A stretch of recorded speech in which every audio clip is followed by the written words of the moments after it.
Kagulat World. Buong Australia literal na napatigil at napalingon nang muling gumuhit ang pangalan ni Alexandra Eala sa buong tennis world. Sa mismong teritoryo ni Arina Rodionova, isang veterana, hometown favorite at crowd darling, doon pa niya piniling magpakawala ng isang performance na parang bagyong dumaan sa court. Mabilis, mabagsik at walang sinasanto. Sa final ng ITF tournament na ito, hindi lang basta nanalo si Alex. Nilugmok niya ang kalaban. Pinatay ang ingay ng crowd at sinelyuhan ang kanyang ika-4 na ITF singles title. Isang landmark win na muling nagpapatunay na mundo na talaga ang nilalaro ng Pinay sensation na ito. Pagpasok pa lang ng laban, ramdam agad ang tensyon. Rodionova, alam ang expectations. Si Eala, alam ang pressure. Pero sa mata ni Alex, wala kang makikitang pag-aalinlangan. From the very first serve, pinakita niya ang upgraded version ng sarili niya. Mas matapang, mas mabilis, mas matatag. Para bang bawat palo niya ay may mensahe. Ako ang future. At ngayon, kukunin ko to. Baseline exchanges, kontrolado ni Alex. Cross-court winners, parang bala. Drop shots, eksakto. At ang footwork. Grabe, parang chess master na nauna laging umaabot sa bola bago pa isipin ng kalaban. Si Rodionova, pilit na hinahanap ang momentum. May mga points na umaapaw ang crowd, umaasang babaliktad ang tide. Pero hindi nagbigay si Alex. Walang pinalusot na loose ball. Walang pinakitang nerbiyos. Sa halip, bawat crucial moment, siya pang nagdidikta ng tono. At nang pumasok ang second set, doon na tuluyang bumigay ang depensa ng Aussie star. Sunod-sunod na winners. Sunod-sunod na forced errors mula sa pressure ni Alex. Isang masterclass in composure ang ipinakita niya at isang statement sa buong mundo. Tapos na ang Rising Star era, ito na ang pag-angat. Sa edad niyang 20, 4 na ITF singles titles na plus WTA breakthroughs this season. Ibang klase, hindi ito tsamba, hindi ito swerte. Ito ay resulta ng disiplina, pagod, at hindi matatawarang pusong Pinoy. Sa huling match point, nang bumagsak ang bola ng Australia sa net at mapalayo ang rally, tumigil ang court, tumigil ang crowd. Pero si Alex nakangiti, humihinga ng malalim at parang sinasabi, ito pa lang ang simula. Buong Australia ginulat, buong mundo pinaalalahanan. Alexandra Eala, ang batang may dalang bandila sa likod at apoy sa puso, ay patuloy na umaakyat. At kung ganito siya ngayon, handa na ba tayo sa susunod niyang gulat sa mundo? Dahil mukhang malapit na ang mas malaking bagyo. Bago pa man tumama ang unang bola sa Melbourne Court, ramdam mo na agad ang makapal na tensyon sa hangin. Australia ito, lupang sinilangan ng mga veteranong mandirigma sa tennis at tahanan din ng kanilang crowd favorite na si Arina Rodionova. Isang veteranang sanay sa spotlight, sanay sa pressure, at sanay sa paghampas ng malalakas na kalaban. Pero ngayong araw, may bagyong paparating. At ang pangalan ng bagyong yon ay Alexandra Eala.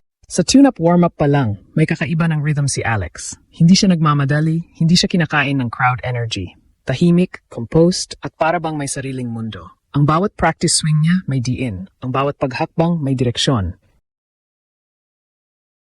Para bang sinasabi ng buong aura niya, may misyon ako at kukunin ko ito ngayon. Meanwhile, si Rodionova, confident at relaxed. Pero alam natin, hindi basta natitinag si Alex kahit nasa home territory pa ng kalaban.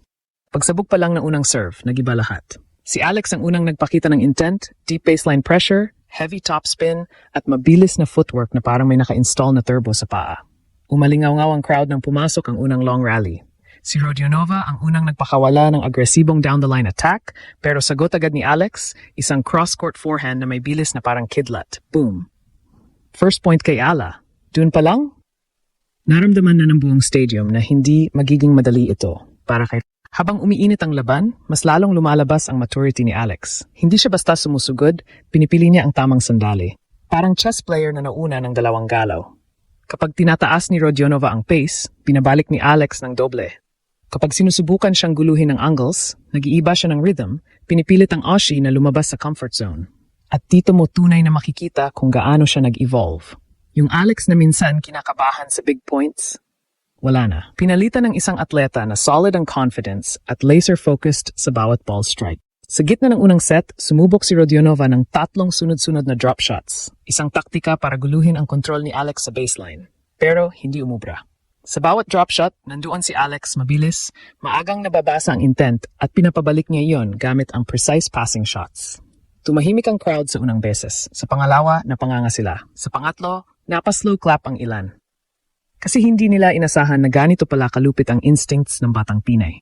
At habang papalapit ang dulo ng first set, ramdam mo na ang shift. Si Alex hindi lang nakikipaglaban, siya na ang may control. Ang mga bola ni Rodionova, lumalakas ang error rate. Ang crowd, naging kaba. Ang coach ng Aussie, napakras ang braso.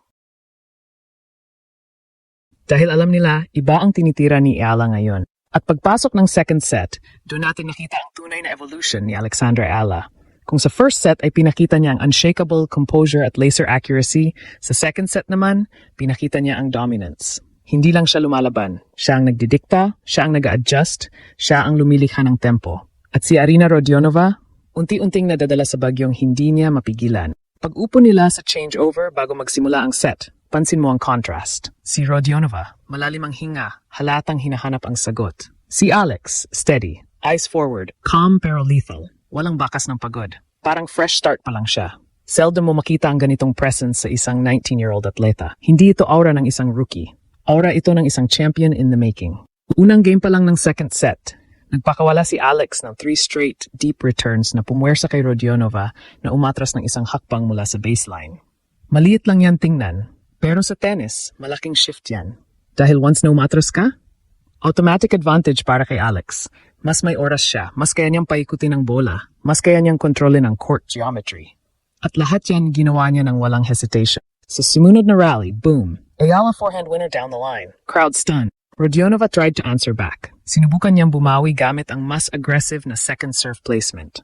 Pero si Alex, hindi nagulat. Inatake niya ang second serve ng Aussie, pinadala ito pabalik ng may spin at ang gulong halos tumama na sa sideline. Forced error. Isa na namang puntos. Naramdaman mo na ang crowd shifting. Kanina, todo cheer sila kay Rodionova. Pero ngayon, tahimik. May halong disbelief.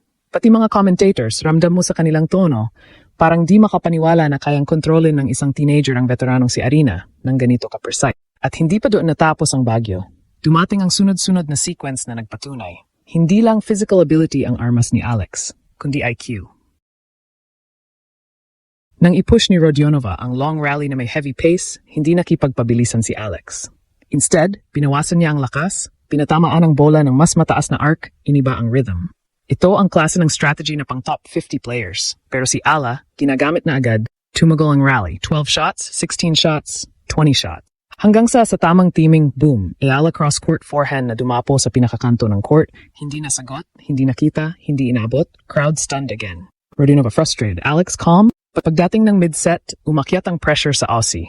Nagparamdam si Arina ng desperation, sumubok ng risky backhand line winner. Pero lumampas. Sunod, tinangkang guluhin si Alex gamit ang slice variation, pero nadali rin. At every time na nag-error si Rodionova, makikita mo sa mukha niya, wala siyang mabasa sa game pattern ni Alex. Parang chess match na hindi niya mahulaan ang bawat galawan. Meanwhile, si Alex, ganda ng teaming, ganda ng footwork, parang kayang basahin lahat ng pinaplano ng kalaban.